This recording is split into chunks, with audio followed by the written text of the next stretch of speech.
Farlow would never forget the day Death walked into his cantina. The Cosmic Cantina had been in Farlow's family for 3 generations. It had been a booming business once, a thriving saloon on a station that saw more traffic than it knew what to do with. Kentel Station had been a major stop along the Galactic Hyperway during the Grug Rush. For 80 glorious revolutions, species of every description stopped at the Cosmic Cantina for one last drink before they hurled themselves into the frontier. Those days were gone now. The Grugs were extinct, but the frontier remained, a vast stretch of barely colonized worlds, wild, lawless, and deadly. Kentel Station was still a last stop on the way to the frontier, but the frontier was now a place for the wicked and the desperate, outlaws and exiles, and hopeful colonists from species that had yet to learn better. The cantina was surprisingly spacious, and Farlow's grandsire had spared no expense with the decor.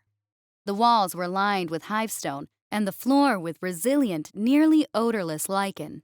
The lighting was dim, but full spectrum, and isolation fields allowed patrons to adjust the setting on their table lamps as low or as high as they pleased, without bothering other customers. The tables and chairs were modular, designed to easily accommodate the shapes required by a variety of species. Farlow had not expected to inherit the cantina. He'd been one of a brood of hundreds and had fully expected to make his way through the galaxy with nothing but his wits and whatever resources he could scavenge. The culling had changed all that. Farlow was now the last of his brood. He'd been tempted to sell the place, remove the grim reminder of his family's fate. Gylia had convinced him otherwise. She'd been right, as always. Farlow did not know why the whims of the cosmos had gifted him such a wife, but he would always be grateful. Farlow loved his cantina. He liked meeting new people, and business was just brisk enough to keep him and his family comfortable. The rise of roving gangs had become a concern, but Kentel Station security forces were an adequate deterrent most of the time. When they weren't, Farlow was more than capable of dealing with the problem himself, or at least he had been so far. Farlow's gaze drifted to a table near the back of the room. 4 beings took their seats, laughing coarsely. A rough group, even by Farlow's standards. Heavily armed, and Farlow's cybernetics informed him they didn't have ident badges. Outlaws, most likely. Farlow didn't care about the legal status of his customers, but something about this group made his antennae twitch. They were in trouble. He'd bet his favorite gun. "I'm telling you," old Drago insisted, "it's gotta be the feds." The voice snapped Farlow out of his musings. Old Drago was a Phylaxian. They were hairy bipeds with 2 arms and 3 eyes. Usually they were orange, but Drago's hair had turned silver long ago. He and old Hylar were lounging at their usual place by the bar.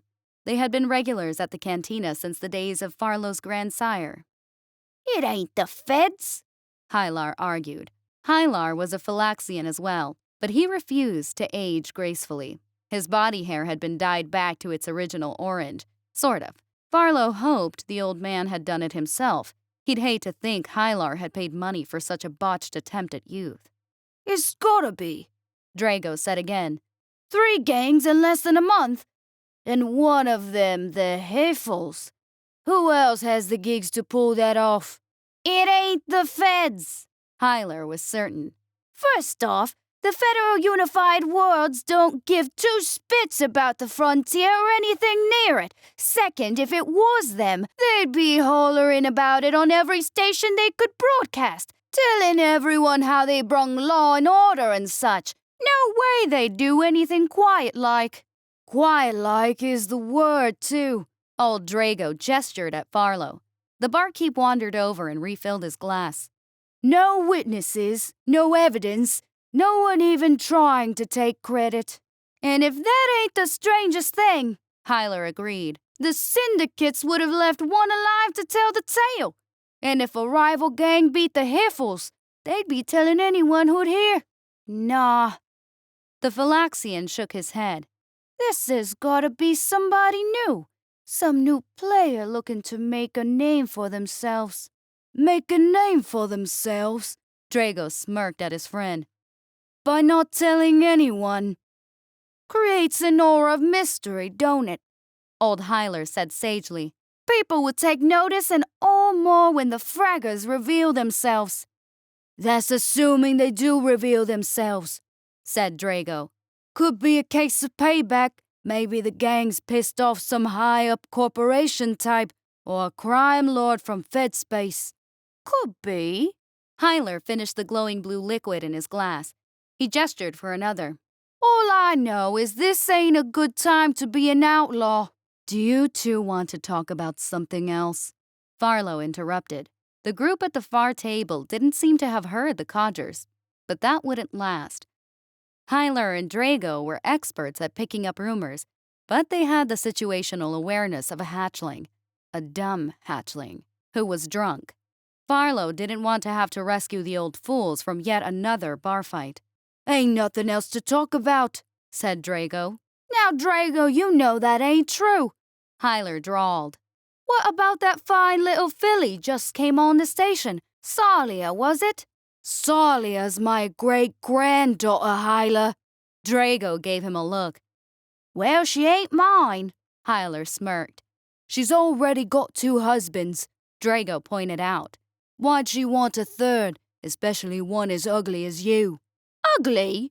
Hyler snorted. That ain't what your wife said. Jira hates you, Drago reminded him. No, not her.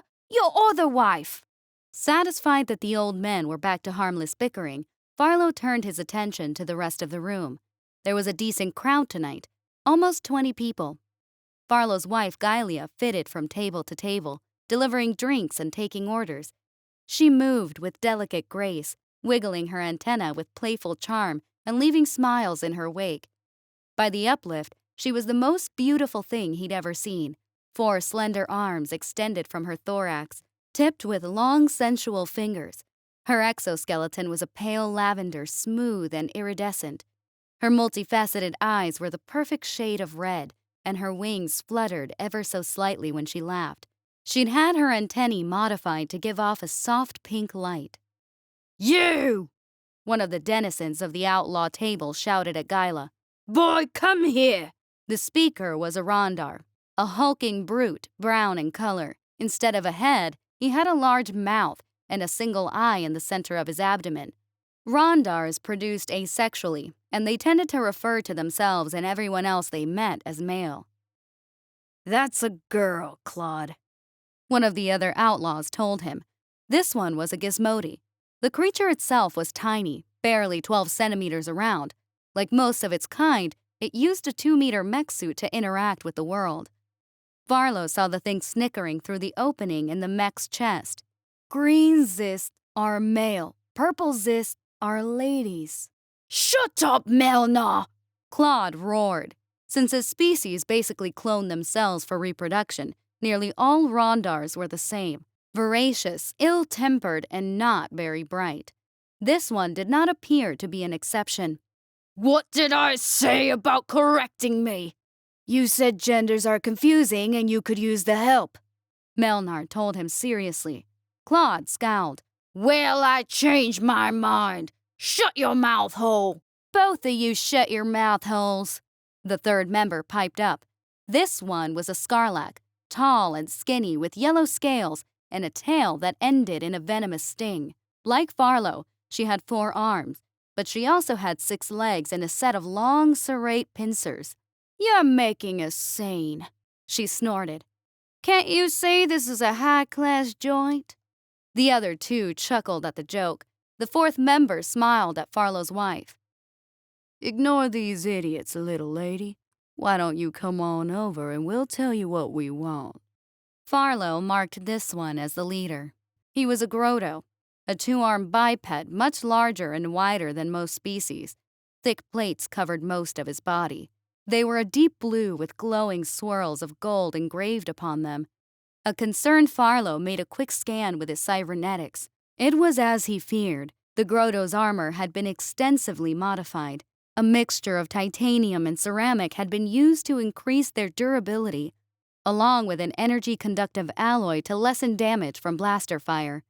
It was an expensive, exclusive process reserved for the upper nobility of his species. A normal Grotto was dangerous, but a noble was much worse. They were full of cybernetic enhancements and hidden weapons, but their personal lethality paled in comparison to what they represented. Anyone foolish enough to kill a noble would be hunted to the ends of the galaxy. Grotto nobles were incredibly vengeful. It was their favorite pastime. Gailia flitted over, taking orders and making small talk. Farlow used his cybernetics to listen in and had a platter with the drinks ready when she came back to the bar. Thanks, sweetie, she tittered, leaning in to nuzzle her antennae against his. Farlow wrapped his arms around her for a moment, breathing in her sweet pheromones. He'd been with her for 8 revolutions, but she never failed to make his head spin. He watched her take the tray. Her wings fluttered with a naughty whisper as she walked back to the far table. Farlow pulled his gaze away long enough to give old Hyler another refill. An outraged shout snapped his attention back to his wife. "What did you say, boy?" It was Claude the Rondar. I said, that will be 27 gudongs, Gailia repeated. You hear that, boys and girls? The Grotto gave an evil sneer. The bug thinks we should pay for our own drinks. If you do not pay, Gailia said firmly, I will have to call security. Call security? The Grotto guffawed. You do that, little lady. Tell 'em the Brill gang's ready and waiting. The bottom dropped out of Farlow's stomach. The Brill gang. They'd only been operating for 2 revolutions, but they were the most feared bunch of outlaws in the frontier. Even the hardest criminals only dared speak of them in whispers. Some outlaws were vicious. Some were well armed. Some were well connected. None were more vicious, armed, or connected than the Brill gang. Go on, bug, the Grotto urged. Farlow realized it must be Brill himself. Call him. Gailia frowned at the Grotto, but did as he asked. The security station did not answer. See that, bug? Brill leaned close to the woman. The gang and I already paid a visit to security. Had us a nice chat. Came to an understanding, you see. That's as may be, said Gailia. Farlow called out to her to stop, but she didn't want to hear it. But if you're not going to pay, you will no longer be welcome in the Cosmic Cantina. Brill laughed, his backhand sending Gailia crashing through one of the tables. Farlow was over the bar and between the two of them before the Grotto took another step. All 4 of his guns centered themselves on Brill, the outlaw's chest. I'll give you 1 chance, Farlow growled. Leave now. And if I don't? Brill asked. He gestured at his carapace. You know what these sigils mean? I do, said the barkeep. They mean after I kill you, I will go to your ship and kill your men. Then I will take your ship and fly to Grotto Prime. Once there, I will kill as many of your kin as I can before I die. His wings vibrated with an ominous hum. Or you can leave now. Brill regarded Farlow with a serious expression. That's a zarg of a threat, bug. You really think you can back that up? You'll be dead either way, Farlow assured him. That's so, Brill grunted. Well, you got gigs, bug. I'll give you that. You ever kill a man before? I fought as a captain in the culling, the barkeep told him. The bug hunt, Brill smiled. Not a lot of your kind survived that dust-up. You must be a bona fide badass, huh? The smile disappeared. Too bad you didn't learn nothing. Bugs get squashed when they're too big for their britches. That was the whole point of the war. Farlow didn't waste more time on conversation. His cybernetics had already calculated a firing solution. The Grotto's carapace would stop the disruptors in his top set of hands. The ion bolter in his lower right wouldn't fare much better. It was made for dealing with machines. His bottom right gun was a phased disintegration cannon. It was designed to vaporize dense material. He pulled the trigger on that one first, and the other 3 a tenth of a second later. Nothing happened. Yep. Brill nodded. You got gigs, all right.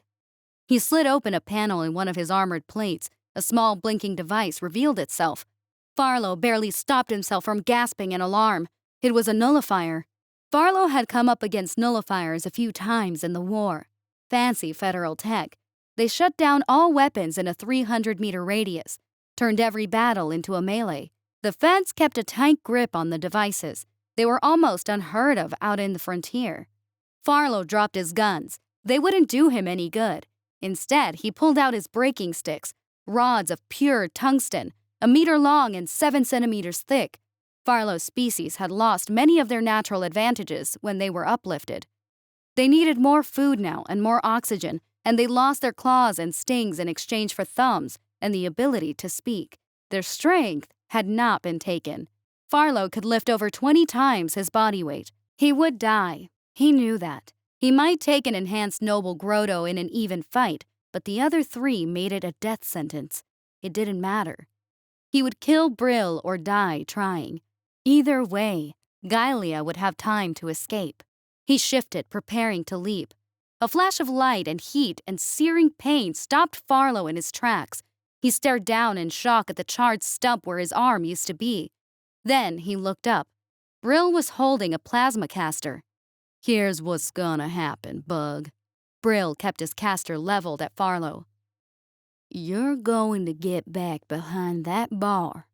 You're gonna keep that booze coming, and you're gonna thank your lucky stars I don't feel like pouring my own drinks today. The rest of the gang will be here in an hour or 2, and you're gonna get us all good and drunk.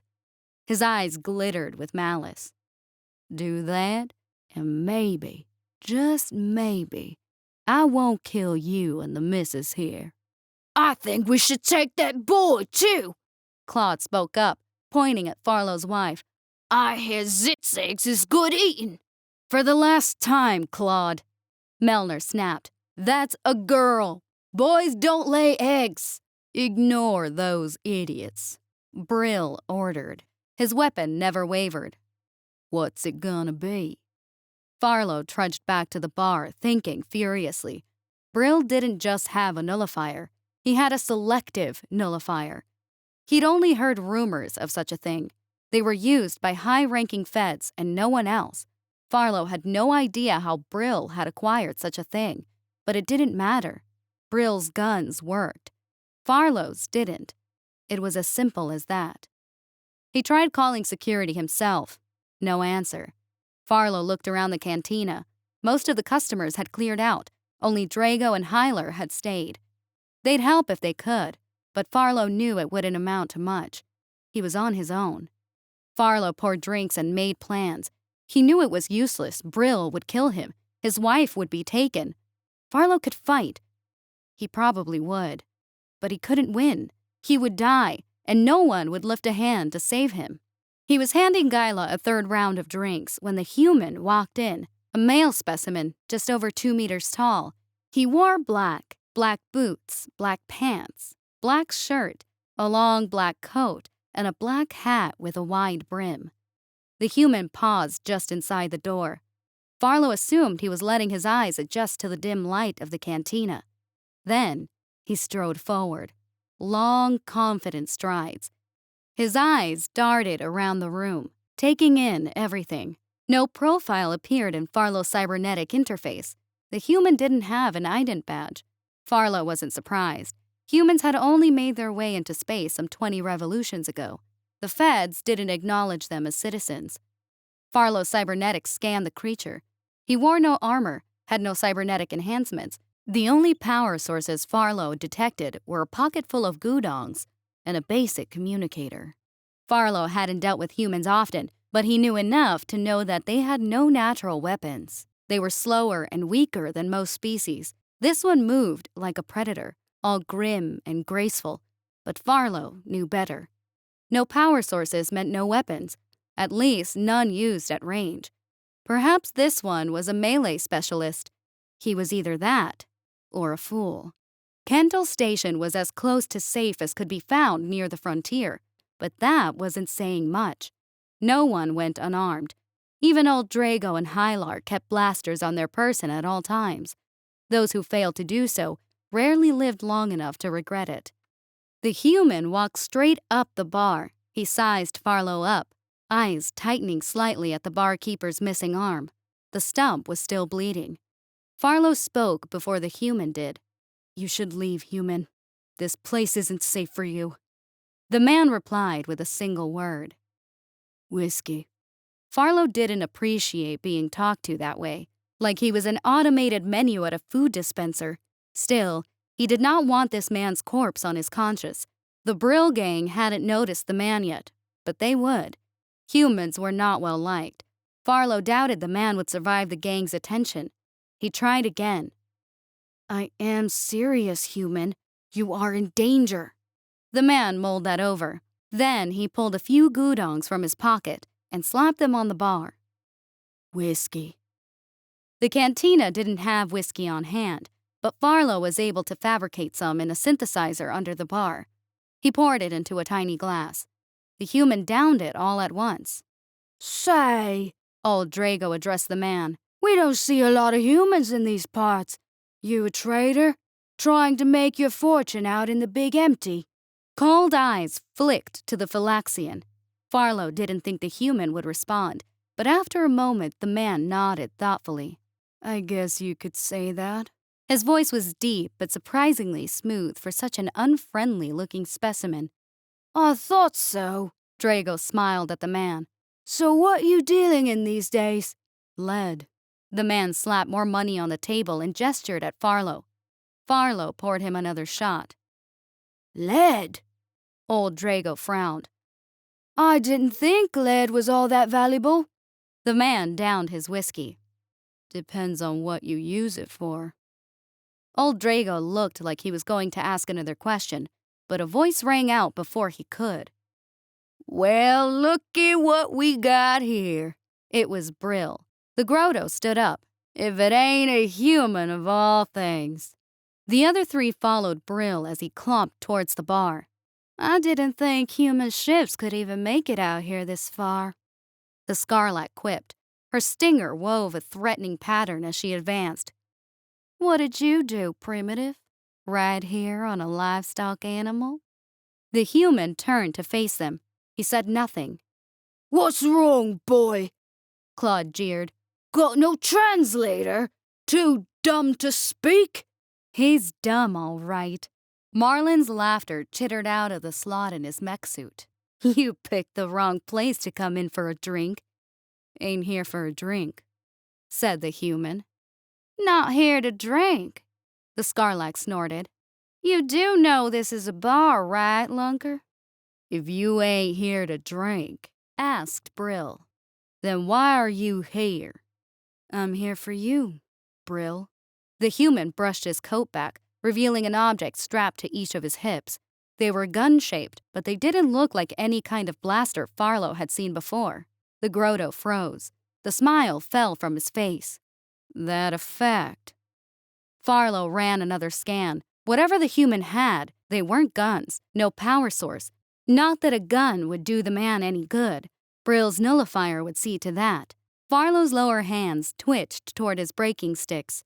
The human was going to die, but he might distract Brill long enough for the barkeep to strike. If Farlow managed to kill Brill and Claude, Gylea might manage to escape while the others killed him.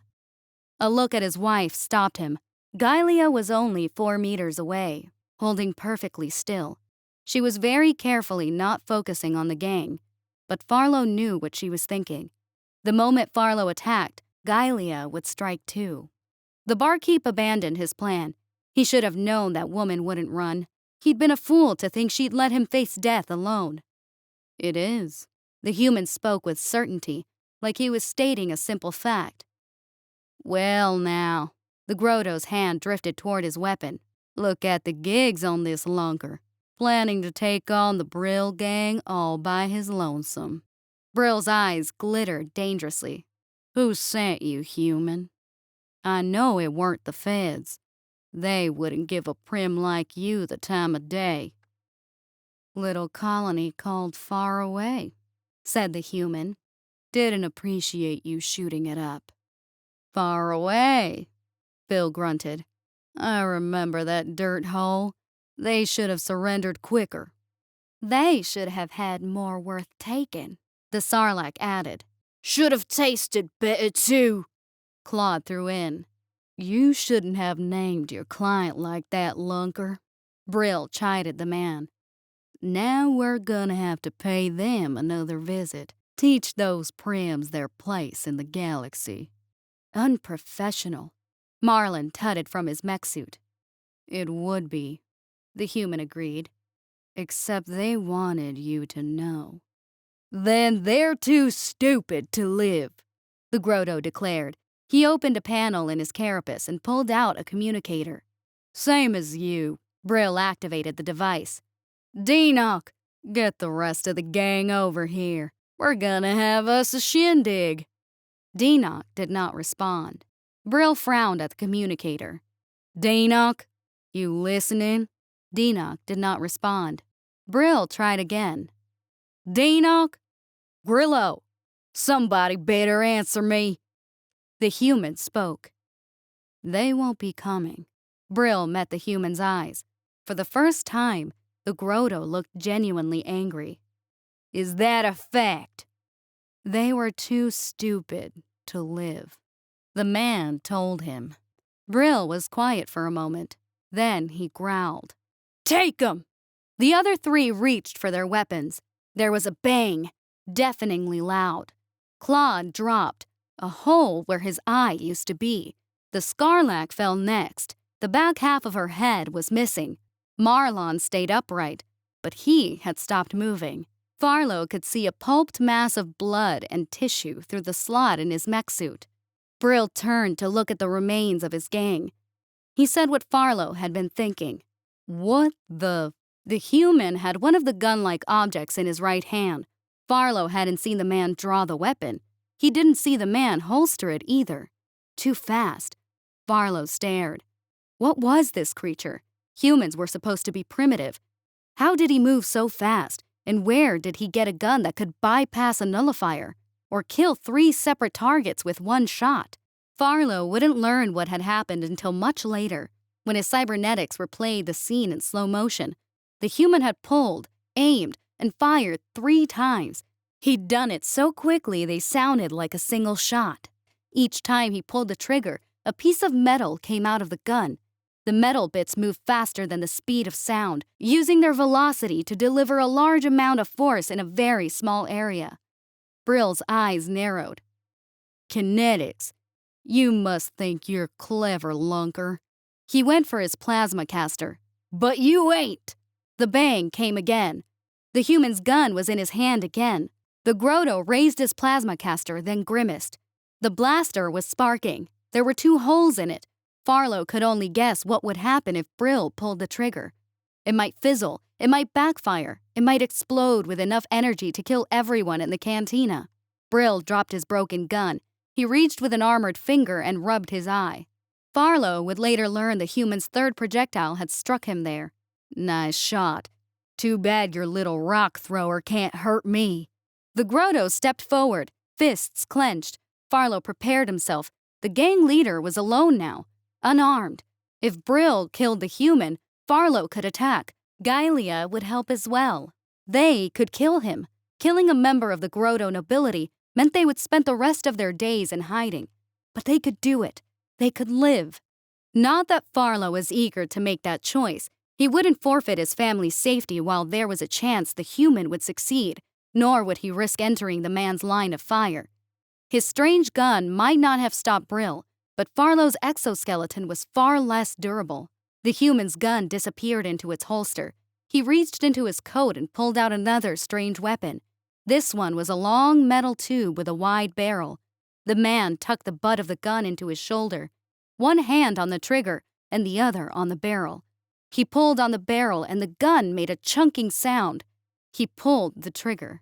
The bang was much louder this time. Brill staggered back. The human pumped his barrel and fired 3 more times. Brill the Grotto fell.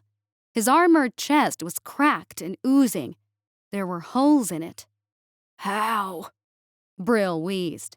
Tungsten sabots, said the human. Good for armor. Brill tried to grunt, but it came out as a gurgle.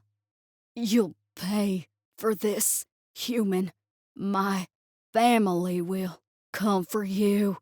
The Grotto broke down into a coughing fit. Blood leaked out of his mouth. Good.